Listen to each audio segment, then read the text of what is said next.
So guys, আজকে আমরা download করতে যাচ্ছি ভিআইপি প্রক্সি সার্ভার। তো যারা যারা ভিআইপি প্রক্সি সার্ভার ডাউনলোড করতে চান তারা আমার এই ভিডিওতে চোখ রাখুন। তো আমরা অনেকেই জানি না কীভাবে ভিআইপি প্রক্সি সার্ভার ডাউনলোড করতে হয়। আবার অনেকে ডাউনলোড করলে দেখা যায় যে সেট আপ করা যায় না, আবার অনেকের মোবাইলে সাপোর্ট নেই না। তো আজকে আমরা সবগুলা জিনিস দেখিয়ে দিব কি সমস্যা হয়, কোন সমস্যা হয়। তো আপনারা এই ভিডিও দেখতে থাকেন। শুরু করা যাক আজকের ভিডিও। তো গাইস, আমরা বেশি দেরি না করে ভিডিও শুরু করে দিই। সো গাইস, আপনাদের জন্য অনেক কষ্ট করে ভিডিওটা বানাইলাম।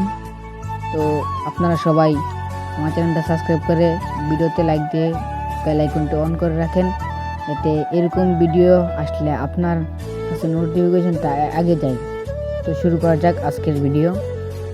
সর্বপ্রথম ক্রোমে গিয়ে সার্চ করব proxy server APK download. Search করার পর প্রথম লিঙ্কে ক্লিক করে আমরা সরাসরি ঢুকে যাব লিঙ্কের ভিতর। লিঙ্কে প্রবেশ করার পর ভেরিফিকেশনের জন্য একটু সময় লাগবে, একটু সময়ে তারপরে এরকম একটা ইন্টারফেস চলে আসবে। তারপরে এখানে ডাউনলোড অপশন আছে, ডাউনলোডে ক্লিক করে আপনারা ডাউনলোড করতে পারবেন। আজকের জন্য ধন্যবাদ, সবাই চ্যানেলটি সাবস্ক্রাইব করে দেবেন।